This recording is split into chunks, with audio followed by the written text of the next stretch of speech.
একটা কথা বলতে পারবো স্যার আমি আপনাকে রিকোয়েস্ট করেছি অনেক স্যার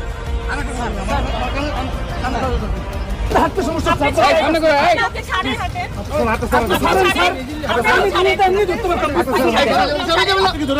নিয়ে যাবো ওটা আমি নিয়ে যাবো ওটা আমি নিয়ে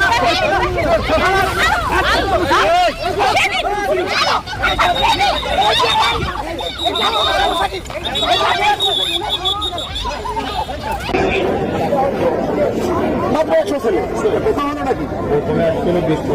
20-25 জন গাড়ি তোলে নাকি এটা কথা হলো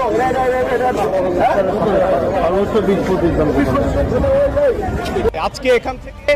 কোনো মিছিল শুরু করেননি 5 জন 6 জন ছাত্রছাত্রী এসেছেন বিশ্ববিদ্যালয়ের ছাত্রছাত্রী মেধাবী ছাত্রছাত্রী এদেশের সম্পদ তারা শুধুমাত্র তারা ছাত্র এই পরিচয়ে তাদের তুলে নেওয়া হয়েছে।